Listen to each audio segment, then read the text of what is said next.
మనకి by elections వస్తున్నాయి కదా, మరి ఈసారి మాగంటి గోపీనాథ్ గారి జెండా ఎగురుతుందంటారా, మరి పడిపోయే ఛాన్సెస్ ఏమైనా ఉన్నాయంటారా? మాగంటి గోపీనాథ్ గారు జెండా ఎగురుతారు, సునీతమ్మ గారు భారీ విజయంతో ఎందుకని మళ్ళీ బీఆర్ఎస్ రావాలనుకుంటున్నారు? టీఆర్ఎస్ ఇంతకుముందు చేసిన అభివృద్ధి పనులు ఉన్నాయి కదమ్మా. అంటే అభివృద్ధి అంటే ఎలాంటి అభివృద్ధి? ఇప్పుడు అహ్మద్ నగర్ ఇటు సైడ్ చూసుకున్నట్టయితే మనకి ఇంకా డబుల్ బెడ్రూమ్ స్థానంలో డబుల్ బెడ్రూమ్ రాలేదు, తీసుకురాలేకపోయారు అని అంటున్నారు కదా, మరి దాంట్లో ఎంతవరకు నిజాలు ఉన్నాయి? కొందరికి రాకపోతే అసలు డబ్బులు పెట్టుకుని ఉండదు కావచ్చమ్మా. కాంగ్రెస్ వచ్చిన ఆయన మొత్తానికి లేదు కదమ్మా. అంటే ఇప్పుడు కేసీఆర్ విషయంలో కొన్ని అవకతవకలు జరిగాయి, బీఆర్ఎస్ పార్టీలో జరిగాయి అని చెప్పేసి కవిత కూడా విడిపోవడం జరిగింది కదా, మరి దాంట్లో ఎంతవరకు న్యాయం అన్యాయాలు జరిగాయండి? కవితమ్మ గారు అవకతవకల మీద విడిపోలేదమ్మా.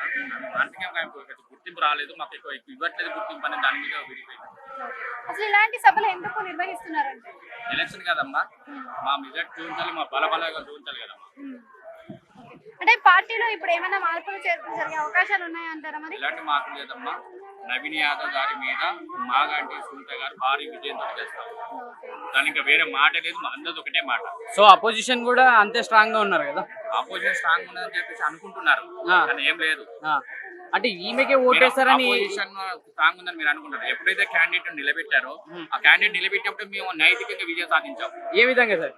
నవీన్ యాదవ్ పేరు ప్రతిపాదించడమే. అంటే ఆయన స్ట్రాంగ్ కాదంటారు, మాకు పోటీ లేదు. లాస్ట్ టైం చూసుకుంటే 10,000 ఓట్లతోటే కదా, వ్యత్యాసంతోనే కదా ఓడిపోయింది. మరి ఆ 10,000 ఓట్లు ఇప్పుడు రాకపోవచ్చు అంటారా? రేవంత్ రెడ్డి సీఎం అయిన తర్వాత అతను గ్రూప్ లో చేరిన తర్వాత 10,000 to 10 into 10 ఇంకా మైనస్ అయిపోతుంది తప్ప ప్లస్ కాదు రేవంత్ రెడ్డి. Thank you.